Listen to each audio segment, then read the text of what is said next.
February 26, 2022. 0347 hours. Vasilkiv, 40 kilometers south of Kiev. Russian Il-76MD strategic transport aircraft approaches Ukrainian airspace. Massive 4-engine jet, 47 meters long, 50-meter wingspan. Flying low. Heading toward Vasilkiv Airport. The aircraft carries approximately 90 to 126 Russian VDV airborne troops. Full combat equipment. Weapons. Ammunition. Mission. Land at Vasilkiv. Secure airfield. Enable follow-on forces. Support the assault on Kyiv that's supposed to end the war in 72 hours. The Il-76 is flying into one of the most heavily defended air corridors in Ukraine. Ukrainian air defense is waiting. S-300 long-range systems. Buk medium-range missiles. Manpads teams with Stingers and Eaglers. Multiple radar sites tracking every aircraft. The Ukrainian defenders know Russian transport flights are coming. Have been preparing for this exact scenario. The Il-76 is detected. Tracked. Targeted. Ukrainian air defense fires. Missile launch. Radar lock. The Il-76 massive, slow, defenseless transport carrying nearly 100 Russian paratroopers is hit. Explodes. Crashes. Total loss. Everyone aboard dies instantly. 90 to 126 elite VDV troops. Crew. Equipment. All gone. One of Russia's most valuable strategic assets destroyed in seconds. But this won't be the last Il-76 lost. Over the following days and weeks, multiple Il-76 transport aircraft will be destroyed. Shot down by Ukrainian air defense. Crashing with hundreds of troops and millions of dollars of equipment. The losses will be so severe that Russian military transport aviation, the capability to move troops and equipment rapidly by air, will be crippled. Russian airborne operations will be constrained, and Russia's entire operational approach will be forced to adapt. All because Ukrainian air defense proved capable of what many Western analysts thought impossible, systematically destroying Russian strategic transport aircraft. But whether these shootdowns represent Ukrainian air defense excellence, or Russian operational desperation forcing flights into deadly airspace, or both sides trapped in asymmetric warfare where transports must fly despite lethal threat, determines what Il-76 losses actually mean for the war. This is Millfront, where we analyze the battles that change wars. Il-76 Ilyushin Il-76. NATO reporting name, Candid. Soviet-designed strategic transport aircraft. First flight 1971. Still in production. Used by Russia and many former Soviet states. Specifications. Length 46.6 meters. Wingspan 50.5 meters. Maximum takeoff weight 190,000 kilograms. Cargo capacity 40,000 kilograms, or 126 paratroopers, or equivalent vehicles/equipment. Range 4,000 to 5,000 kilometers. Speed 850 kilometers per hour cruising. The Il-76 is Russia's workhorse strategic transport. Comparable to American C-141 Starlifter, retired, or smaller than C-17 Globemaster. Essential for airborne operations. Rapid troop deployment. Equipment transport. Logistics support. Russia has approximately 120 to 150 RL-76 variants. Transport, tanker, AWACS. Cannot replace easily. Production is limited. Each loss is strategic. Russian Airborne Operations Doctrine VDV, Vozdушно-Desantные Войска, Airborne Forces, are elite. Professional soldiers. Extensively trained. Airborne operations are core Russian military capability. Doctrine emphasizes rapid insertion, seizing key terrain, airports, bridges, command centers, enabling follow-on forces. Il-76 transports are essential. Without them, VDV cannot conduct large-scale operations. Relationship is symbiotic. VDV needs Il-76. Il-76 sit-in exists largely to support VDV. Losing Il-76's cripples VDV operations. Ukrainian Air Defense, February 2022. Ukraine has inherited significant Soviet air defense systems. S-300PS/PT long range, 75 to 150 kilometers range. Book M, 1 medium range, 30 to 35 kilometers. Tor short range, 12 kilometers. OSA even shorter. Plus manpads, Igla, Stinger. Systems are old but functional. Crews are trained. Integration is reasonable. The air defense network isn't world class, but it's layered, covers critical areas, and it's still operating. Russian Air Force hasn't achieved air superiority. This matters enormously. Western analysts expected Russian air dominance within days. Didn't happen. Ukrainian air defense survived initial strikes, remained operational, and this survival creates an environment where Il-76 transports are vulnerable. 3 questions. We'll answer them at the end. Were Il-76 shootdowns primarily due to superior Ukrainian air defense capabilities, or did Russian operational pressure force flights into zones where any competent air defense would destroy them? Could Russia have prevented Il-76 losses through better tactics, flying different routes, altitudes, times, or escorts? Or were the losses inevitable given Ukrainian air defense coverage and operational requirements? And the critical one, did Il-76 shootdowns fundamentally constrain Russian military operations by eliminating airborne capability? Or did Russia adapt and achieve objectives through alternative means, making transport losses strategically marginal? Ukrainian narrative emphasizes air defense success. Shooting down strategic transports is major achievement. Proves Ukrainian forces can contest airspace. Kills Russian elite troops. Builds morale. Damages enemy capabilities. All true, but doesn't address why Russian aircraft were in positions to be shot down. Russian official response, minimal acknowledgement. Doesn't report exact losses. Doesn't provide casualty figures. State media downplays or ignores shootdowns. The opacity makes analysis difficult. But satellite evidence, Ukrainian claims, and circumstantial evidence, reduced Russian transport flights after early losses, all suggest multiple Il-76 were destroyed. The silence is admission. Western intelligence assessments confirm multiple Il-76 losses. Exact numbers classified or uncertain. Range from 3 to 7 aircraft destroyed in first weeks of war, each carrying 40 to 60 tons of cargo, or 90 to 126 troops.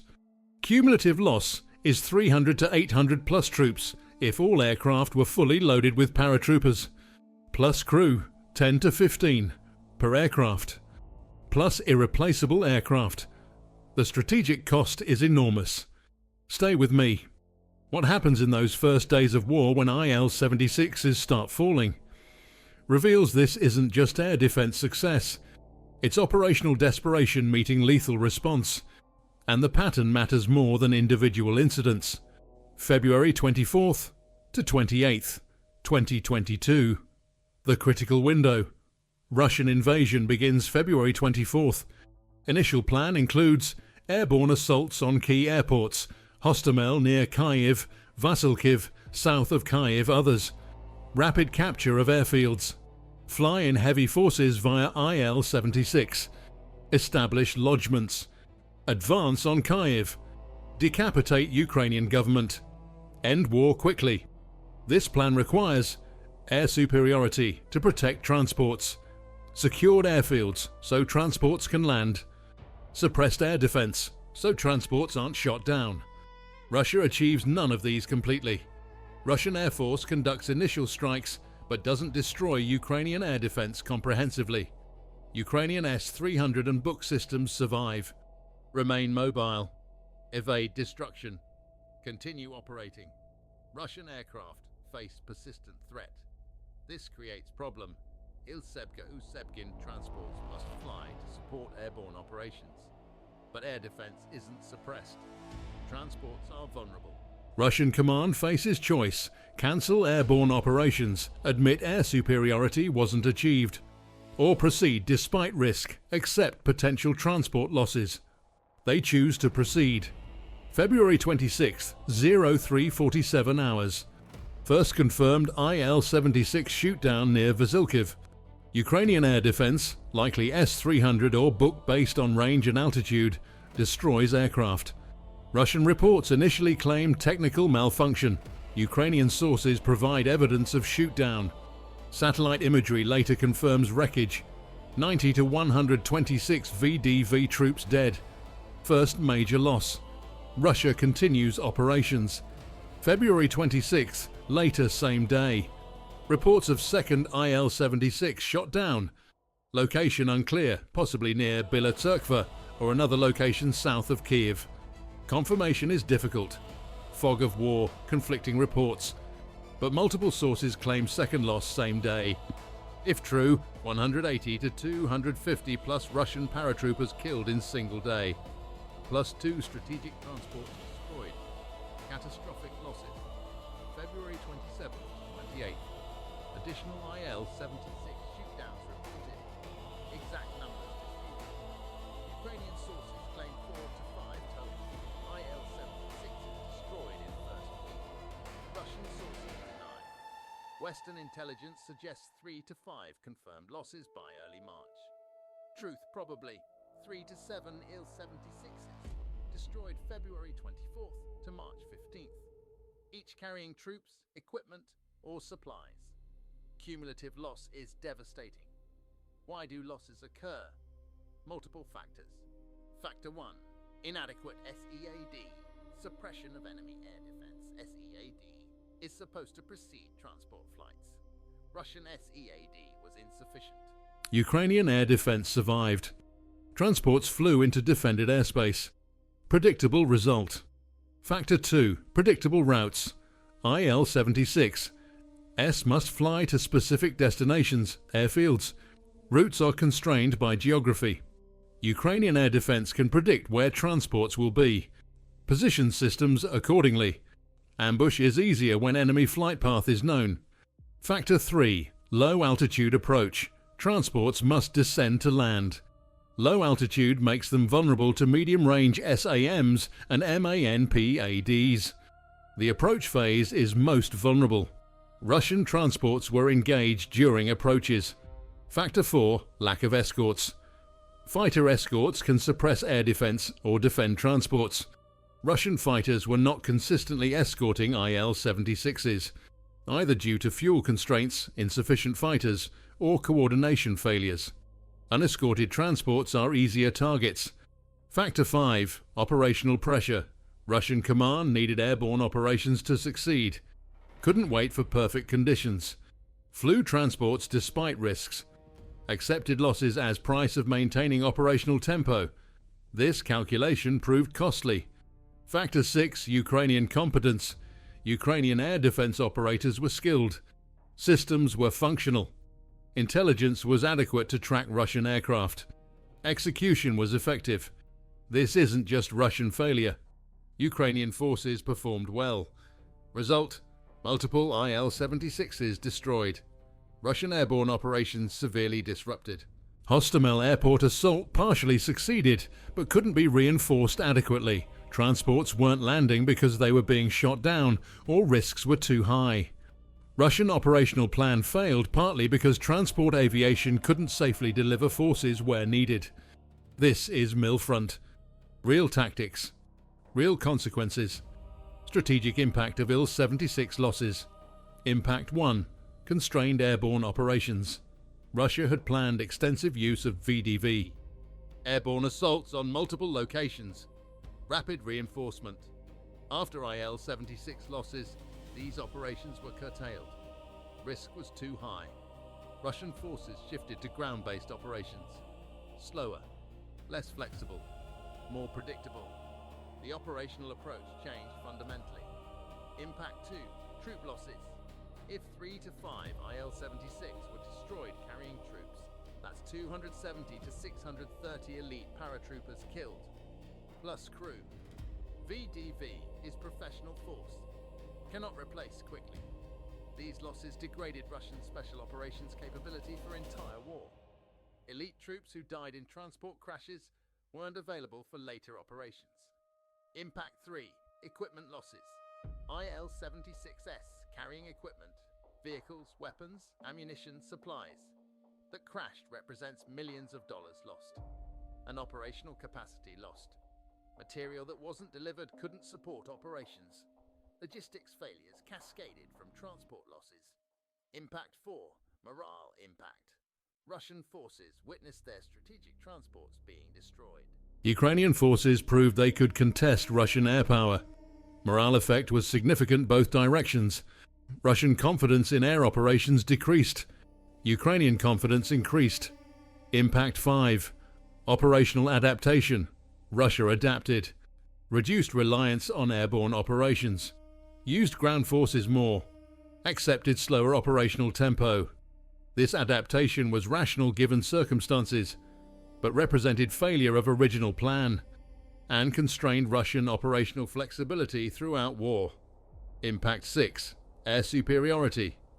Contested Il-76 losses proved Russian Air Force hadn't achieved air superiority. Ukrainian air defense remained capable. This had ripple effects. Russian aircraft operated more cautiously. Ukrainian forces had more freedom of movement. Close air support was limited. Air power didn't provide expected advantages. War became more ground-centric than Russian planners expected. Could Russia have prevented losses? Possible measures. Measure 1. Better SEAD. Comprehensively destroy Ukrainian air defense before flying transports. Requires more strikes, better intelligence, more capable weapons. Russia attempted this but failed. Ukrainian air defense was more survivable than expected. Measure 2. Different routing.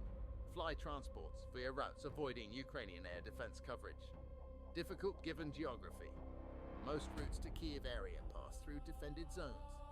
Alternative routes would require flying over Belarus, then turning south, predictable. Or flying at very low altitude entire route, risky, exhausting for pilots. No perfect solution. Measure 3. Higher altitude. Fly at 10,000 plus meters, where manpads can't reach, but still vulnerable to S-300 and Buk, and must descend to land, becoming vulnerable. Higher altitude delays vulnerability, but doesn't eliminate it. Measure 4. Fighter escorts. Always escort transports with Su-35 or Su-30 fighters. Fighters can suppress air defense or defend transports, but requires fuel, aircraft availability, and coordination. Russian logistics and coordination proved inadequate for consistent escorts. Measure 5. Electronic warfare. Jam Ukrainian radar and communications. Degrade targeting. Russia has EW capabilities, but couldn't fully suppress Ukrainian air defense networks. EW helps, but isn't decisive. Measure 6. Wait for air superiority. Don't fly transports until Ukrainian air defense is destroyed. Most sensible tactically, but operationally impossible. Airborne operations were time sensitive. Waiting would mean abandoning key elements of operational plan. Measure 7. Don't conduct airborne operations. Most radical adaptation. If transports are too vulnerable, don't use them. Rely entirely on ground forces. This is what Russia eventually did, but meant abandoning original operational approach, accepting slower, more costly campaigns. Russia tried some measures. None worked completely. Losses continued until Russia stopped flying transports into contested airspace regularly. The adaptation was forced by casualties, not planned adjustment. Ukrainian perspective. How did air defense succeed? Ukrainian factors. Factor 1. Survivability. Air defense systems remained mobile. Evaded initial Russian strikes. Continued operating. This was critical. If Russian SEAD had been successful, Il-76s would have flown safely. Factor 2. Layered defense. Multiple system types. S-300, Buk, Tor, manpads. Created overlapping coverage. If one system was suppressed or evaded, another might engage. Redundancy increased kill probability. Factor 3. Intelligence. Ukrainian forces tracked Russian transport flights, possibly with help of Western intelligence, NATO AWACS, satellite reconnaissance. Knowing when and where Il-76s would fly allowed optimal positioning of air defense. Factor 4. Training. Ukrainian air defense crews were competent, had trained on Soviet systems for years, knew capabilities and limitations, executed engagements professionally. This isn't luck. This is skill. Factor 5. Motivation. Ukrainian forces were defending home territory. Motivation was extremely high. Crews stayed at positions despite danger, took risks to engage high-value targets like Il-76s. Factor 6. Western support. Manpads, Stinger, Igla, provided by West-supplemented Soviet systems, gave additional capability against low-flying aircraft.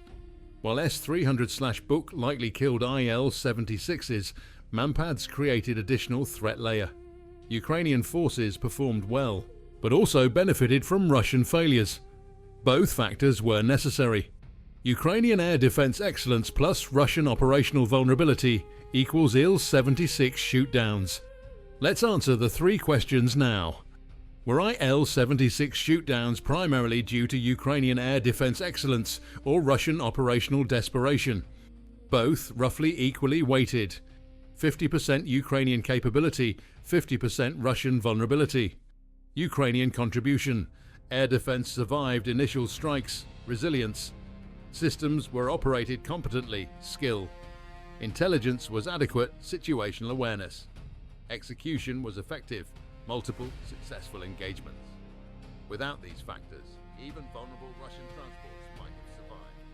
Russian contribution. SID was inadequate, Ukrainian air defense survived.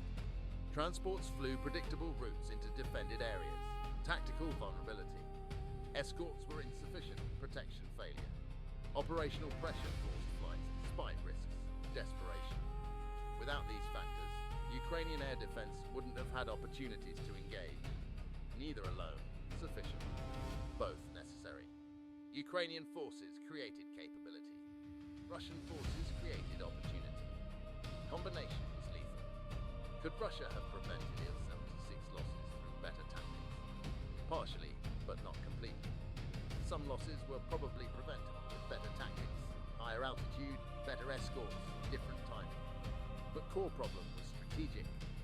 Russian operational plan required airborne operations. Airborne operations required flying Il-76s into Ukrainian airspace. Ukrainian air defense was capable of engaging aircraft in Ukrainian airspace. Therefore, losses were likely under any realistic scenario, and better tactics might have reduced losses from 5 to 2 to 3. Still significant, still constraining. Strategic problem needing to fly transports into defended airspace. Couldn't be solved tactically. Only solution was operational adaptation. Stop relying on airborne operations, which is what Russia eventually did. But that was abandoning original plan, not executing it better. Therefore, losses were somewhat preventable, but largely inevitable given operational context. And the critical question, did Il-76 shootdowns fundamentally constrain Russian operations? Yes, but Russia adapted. Losses didn't cause Russian defeat, but forced operational changes that made victory harder. Constraint 1 eliminated airborne operations. Russia stopped attempting large-scale airborne assaults after early losses. Original plan relied on these. Had to use ground forces exclusively. Slower, more predictable, easier for Ukraine to defend against. Constraint 2 killed elite troops. 300 to 800 plus VDV paratroopers died in crashes. These were among Russia's best soldiers. Couldn't be easily replaced. Degraded Russian special operations capability for entire war. Constraint 3 lost strategic mobility. Il-76 fleet was damaged. Surviving aircraft were used more cautiously. Russian ability to rapidly move forces by air was reduced. Limited operational flexibility. Constraint 4 forced adaptation. Russia had to change operational approach mid-campaign. Changed from rapid air mobile operations to slower ground campaigns. This adaptation worked. Russia captured territory, but was less effective than original plan would have been if successful. Constraint Hamza, morale and perception, Il-76. Losses demonstrated Russian Air Force hadn't achieved air superiority. Changed both sides' perceptions. Russian overconfidence decreased. Ukrainian confidence increased. Psychological effects mattered. But Russia didn't lose war because Il-76s were shot down. Russia adapted, continued operations, captured territory, though less than planned. Il-76 sit in losses, constrained Russian operations significantly, but weren't independently decisive. One factor among many. Important but not individually war-deciding. The quiz answer. What most explains Il-76 losses. Operational mismatch between Russian requirements and Ukrainian capabilities. 55 to 60% of explanation. Russian operational plan required flying Il-76s into Ukrainian airspace. Ukrainian air defense was capable of engaging aircraft in that airspace. No tactical adjustments could resolve this fundamental mismatch. Either Russia achieves air superiority, didn't happen, or Russia abandons airborne operations, eventually happened, or Russia accepts Il-76 losses, initially happened. The losses were product of strategic situation, not just tactical errors. Better Russian tactics would help marginally. Better Ukrainian tactics would help marginally. But core problem was, Russian strategy required capability, safe air transport, that circumstances didn't allow. When strategy requires what conditions don't permit, losses follow. This is fundamental military problem. Tactics can't solve strategic mismatch. This is Millfront. Subscribe to Millfront, because strategy determines tactics. February to March 2022. Il-76 Shootdowns. Summary: Russian Il-76 losses.